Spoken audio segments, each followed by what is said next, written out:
반갑습니다. 플래스경매 김수경입니다. 오늘은 강원도 원주시 관설동에 있는 빌린주택, 상가주택 경매권 같이 한번 살펴보도록 하겠습니다.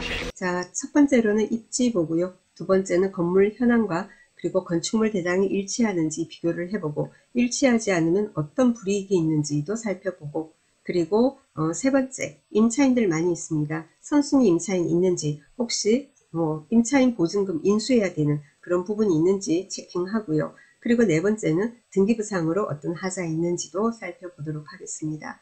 자, 그러면은 우리가 이 건물 사진부터 보고 그리고 입지도 보고 그렇게 하도록 하겠습니다. 이 건물이에요. 여러분 보시는 이 건물입니다. 밑에 상가고요. 그리고는 2층, 3층, 4층은 이제 주거용으로 그렇게 되어 있는 이제 건물입니다. 눈이 쌓여 있네요. 보통 이제 경매 같은 경우에 경매 신청 들어오면 바로 감정평가하죠. 그 감정평가서에서 나오는 사진들이에요. 여러분 보시는 이 사진이.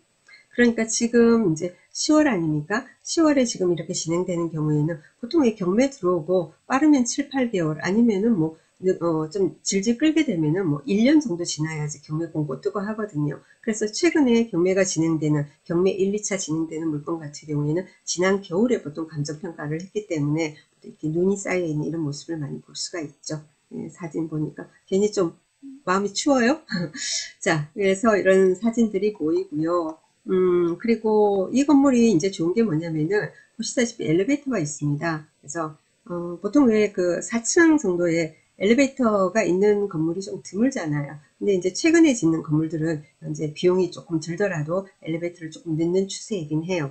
그래서 그래도 요즘 신축인데 이렇게 엘리베이터 없는 건물들도 상당히 많은데 엘리베이터 있는 게 굉장히 장점으로 저는 보입니다. 그리고 내부 보니까 내부 복도 그죠? 깔끔합니다. 요즘은 이렇게 이 건물 내부가 벽면 같은 경우에 아주 옛날 건물들은 페인트 칠하고 막 이러잖아요. 근데 요즘은 다 이렇게 폴리싱 타일로 보통 있죠. 이렇게 타일로 보통 마감이 되어 있죠. 그죠? 청소하기도 좋고 좋아요. 그죠? 그래서 사진들 이런 것은 여러분이 사건번호로 이렇게 들어가면은 사진 다 볼 수 있고요.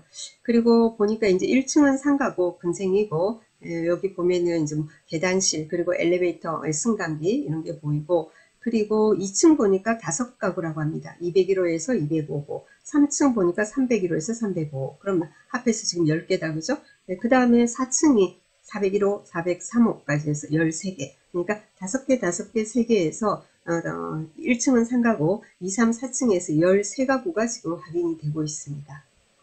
자, 그러면은 우리가 한번 지도 한번 열어보도록 하겠습니다. 지도 여니까요. 지도 여니까 이렇게 좀 원거리에서 보면은 여기가 이제 원주예요. 그죠? 네, 근데 여기 관설 IC 여기 보이고 남원주 IC 보이는데 여기 조금 이쪽으로 여기 이제 원주시청 보이고 그죠? 원주시청 보이고 그리고는 조금 더 하면은 여기 세브란스 그죠? 원주 세브란스 있고 이쪽이 이제 구도심 원래 그렇죠. 그죠?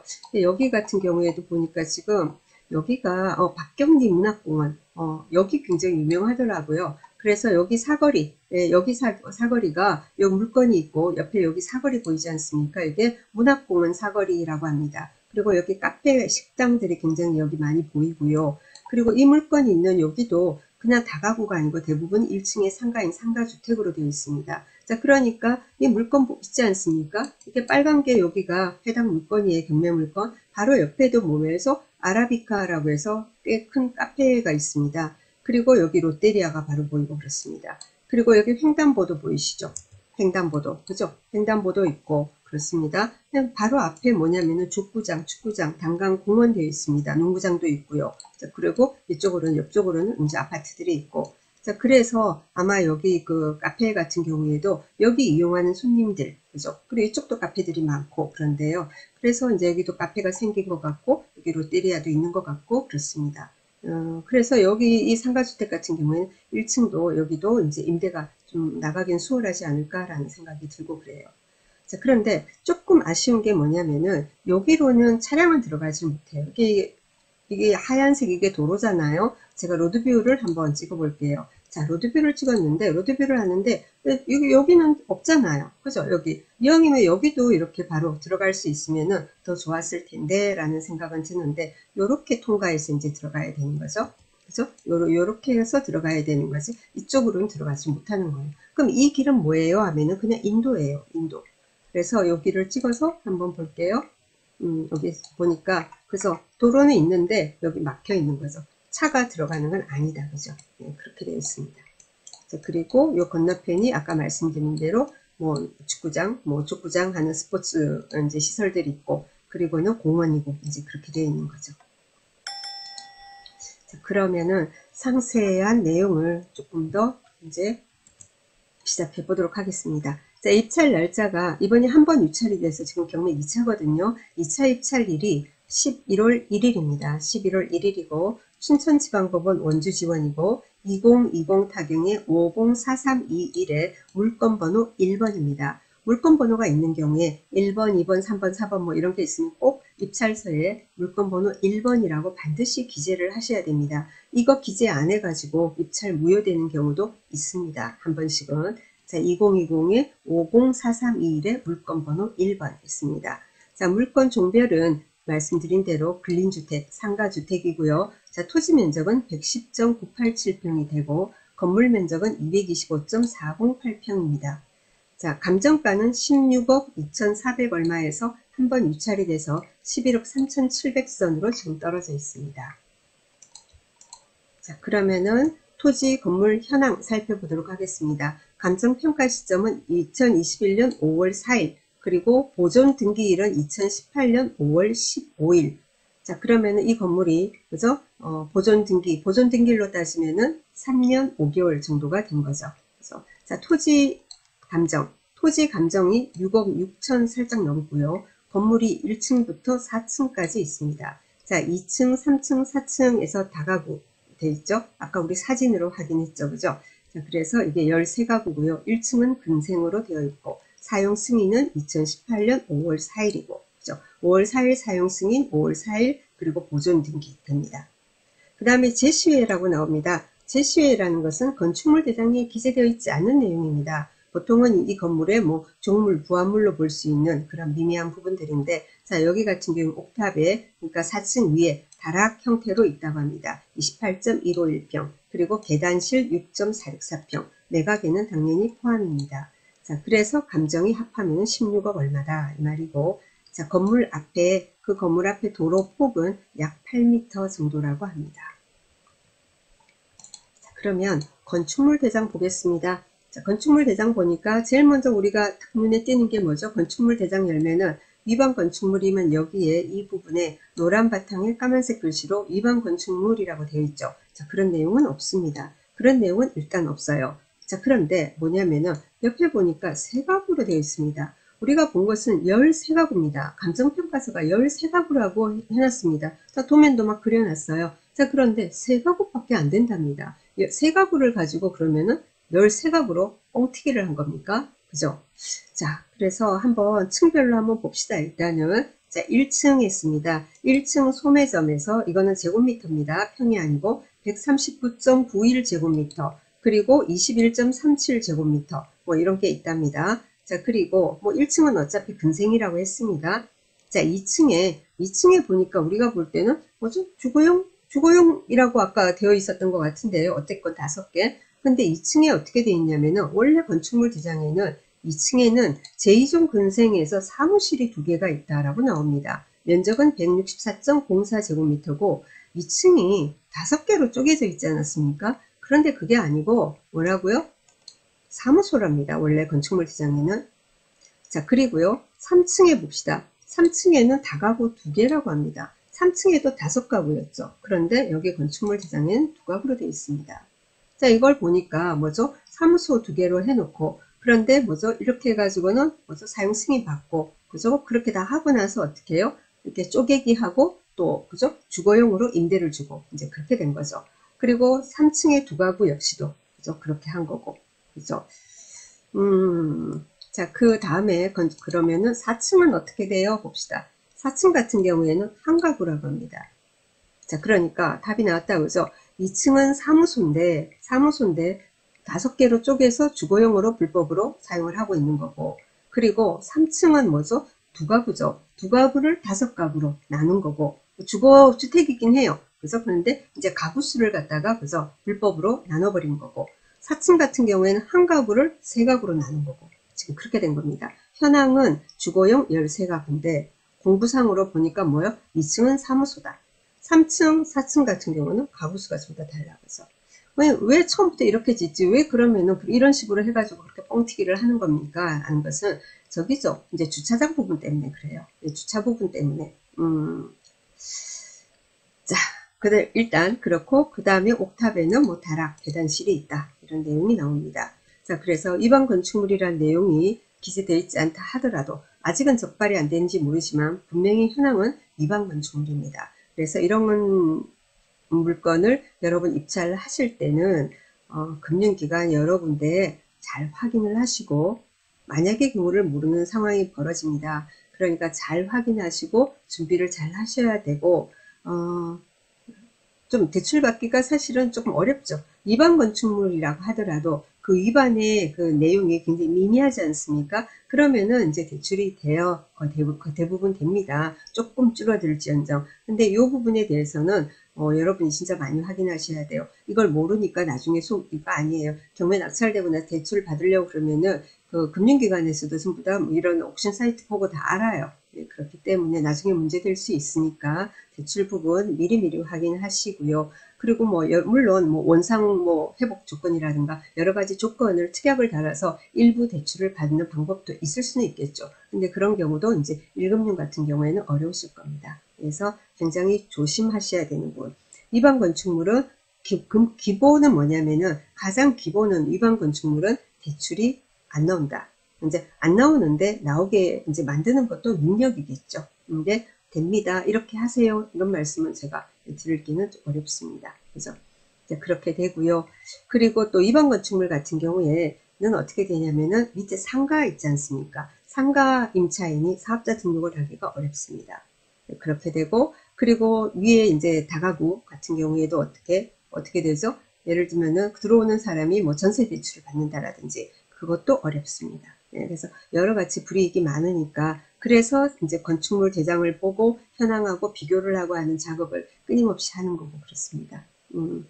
근데 경매물건 소개해 드리려고 보면 반 이상이 위반 건축물이라고 기재가 되어 있거나 기재되어 있지 않더라도 위반된 이런 가구수를 이제 불법 대수선 가구수 증설한 경우가 상당히 많이 있어요.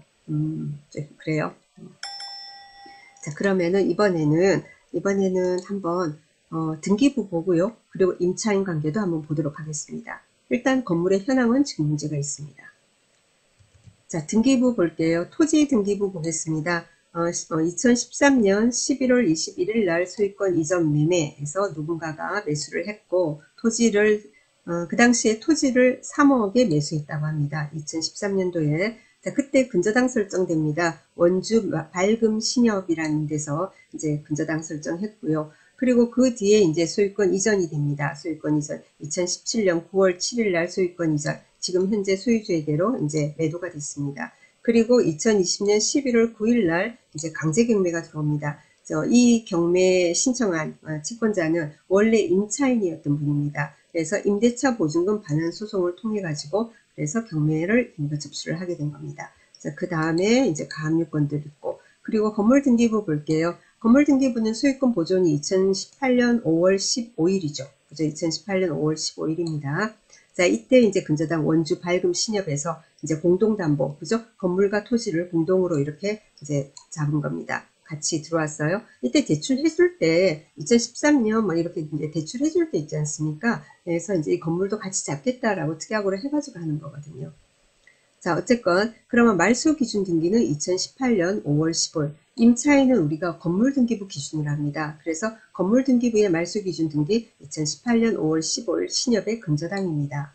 이렇게 되거든요. 그럼 요 날짜보다 빠른 임차인, 전입이 빠른 임차인이 있겠냐는 거죠. 2018년 5월 15일 소유권 보존이니까 거의 없을 가능성이 높죠. 근데 간혹은 소유권 보존보다 빠른 전입한 임차인도 간혹은 있습니다. 자, 그래서 같이 살펴볼게요. 자, 임차인 관계 보도록 하겠습니다. 임차인이 꽤 많아요, 인원이. 임차인이 지금 확인되는 게 뭐냐면은 13명? 13명 이렇게 보입니다. 그래서 첫 번째부터 볼게요. 우리가 그럼 임차인이 올 수 있는 게 뭐가 있겠어요? 진짜로 최대한 있을 수 있으려면은 아까 보니까 근생 1층에 근생이 두 개가 있었죠. 그죠? 두 개 있었어요. 상가 임차인도 최대 두 사람까지 있을 수 있고, 그리고 주거용 같은 경우에도 13개죠. 그죠? 2층 5개, 3층 5개, 그리고 4층 3개. 그러면은 13개. 그럼 두 개 13개 하면 15개. 그리고 위에 다락 부분 있지 않습니까? 그 부분도 만약에 임대가 또 따로 나간다면 어떻게 해요? 그럼 두 개에 13개? 16명의 임차인이 최대 있을 수 있겠습니다. 그죠? 자, 볼게요. 그러면은 우리 아까 말소 기준 등기, 건물 등기부 기준으로 그죠? 신협의 근저당 2018년 5월 15일입니다. 이 날짜보다 임차인, 그죠? 전입이 빠른 선순위 임차인이 있는가? 그것만 우린 보면 되는 겁니다. 그걸 보니까 2018 6월 19일, 2020년, 이거는 2018년인데 9월 5일, 뭐 아무리 살펴봐도 빠른 임차인은 지금 첫째 페이지엔 보이지 않고요. 두 번째 페이지에도 보이지 않습니다. 그래서 대항력 있는 임차인은 없습니다.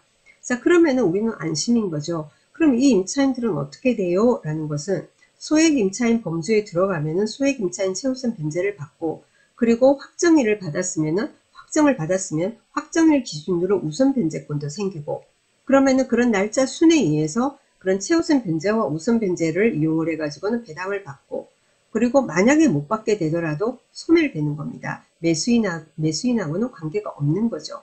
그런데 다만 우리는 배당을 받으면 우리 마음도 편하고 명도하기가 쉽고, 배당을 전혀 못 받고 몇천만 원씩, 5, 6천만 원씩 다 날린다면 마음이 좀 편치 않죠. 하지만 우리가 인수할 건 없습니다. 그죠? 자, 그래서 지금 현황에 나와 있는 토탈에서 임차 보증금 합계는 551만 원이고 월세 합계는 180만 원 이렇게 나와 있습니다. 근데 항상 중요한 거는 뭐냐면은 이 금액이 중요한 게 아니라 지금 현재 시세는 어떠하냐라는 거죠. 현재 임차인, 현재 같으면은 얼마를 받을 수 있는가라는 게 굉장히 중요하고 그렇습니다. 자, 우리가 이런 어떤 다가구, 상가주택 이런 물건을 우리가 접근할 때 가장 첫 번째 보는 것은 입지가 어떠하냐라는 걸 보는 거죠. 그죠? 입지가 어떠한지를 보고, 그러니까 임대 수요가 있는지, 그죠? 그런 걸 보는 거죠. 임대 수요, 임차 수요가 있는지 어떻게 알아요? 라는 건 일률적으로 어떻게 다 말씀드리겠어요. 그죠? 한마디로 이제 공단, 그죠? 아주 잘 되는 이제 그 공단 지역 그 옆에 있는 그런 경우에는 숙소로 많이 나가고, 또 그리고는 또 대학가 이런 쪽으로도 원룸이 많습니다. 그죠? 근데 지방 대학가는 지금 학생이 많이 줄고 있고 그래서 좀 조심하셔야 되는 부분이 있고요. 그리고 번화가 인근에 있는 다가구 같은 경우에 그런 경우에는 보면은 이제 투룸, 쓰리룸보다 원룸으로 해가지고 방 개수가 많은 게 상당히 또 좋을 것 같고 그렇습니다. 번화가 주변에는 다가구보다 요즘은 고시텔, 그죠? 고시원 굉장히 잘 되고 있죠. 다중주택 이런 거. 네, 그렇고요.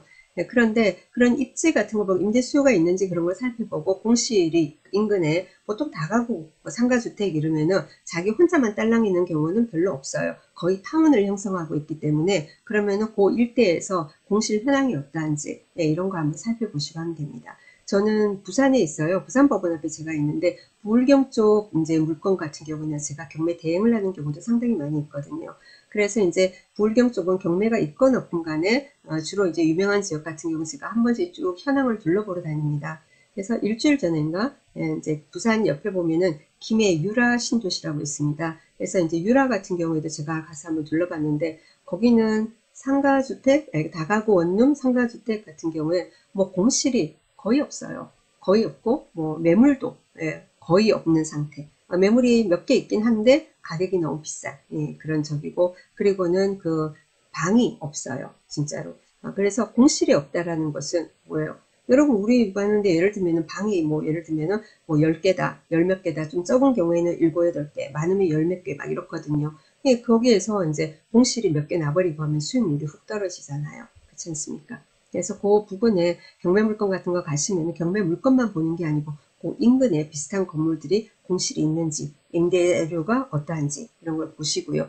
그리고 이 건물 같은 경우는 아까 엘리베이터가 있지 않았습니까? 그죠? 그래서 예를 들면 여러분 나온 그런 어떤 경매 물건 엘리베이터가 있다. 자, 그런데 주변에 보니까 그 옆에 건물들은 엘리베이터가 별로 없다. 그러면 굉장히 그것도 장점으로 작용할 수 있겠죠. 그렇지 않습니까? 제가 한번 시세 조사를 어디를 이렇게 해보면은 2층, 3층, 4층 같은 경우 있는 경우에 똑같이 생긴 방인데도 불구하고 어떤 경우는 2층보다 4층 같은 경우에는 임대료가 조금 낮게, 몇만 원 낮게 이렇게 책정되어 있는 경우 많이 봤거든요. 근데 엘리베이터가 있다면 그런 게 없잖아요. 그죠?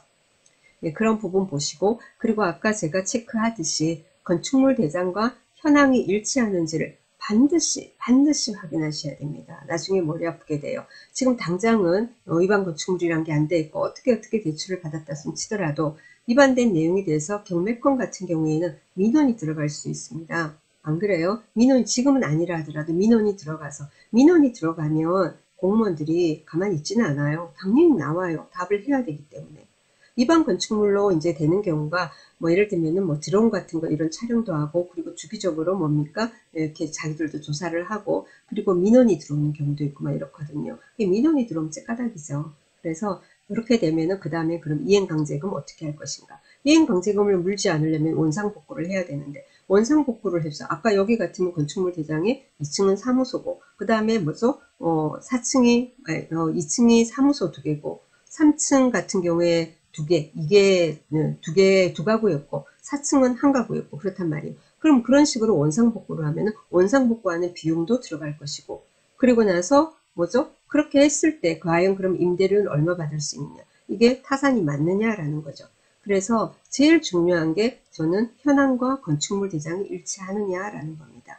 네, 이행강제금이 뭐 적게 나오는 것도 아닐 것이고, 그래서 그 부분이 가장 중요하고, 그 다음에 뭐 임차인 관계, 뭐 선순위 있냐, 등기부상에 하자 있냐 하는 것은 아주 간단하지 않습니까? 여러분 경매 기초 조금만 배우면, 기초반만 들어도 수강을 해도 다 아는 내용이고, 최강권만 봐도 다 아는 내용이고 그렇잖아요. 근데 가장 중요한 것은 건물의 현황을 살펴보는 거, 그리고 대출 부분 정확하게 확인하는 거, 네, 그런 게 중요하다라는 말씀을 드렸습니다. 굉장히 좋아 보였는데 저도 이 건물 입지도 좋고 연식도 그렇고 엘리베이터도 있고 다 좋았어요. 다 좋았는데 지금 건축물 대장하고의 지금 현황이 너무 괴리감이 있어서 이런 물건도 있다, 조심하자라는 내용으로 영상을 준비해 봤습니다. 이런 사건 굉장히 많습니다. 조금이나마 도움이 되셨으면 좋겠습니다. 저는 그럼 내일 모레 수요일 아침 다시 찾아뵙도록 하겠습니다. 구독, 좋아요, 알람 설정 부탁드립니다. 감사합니다.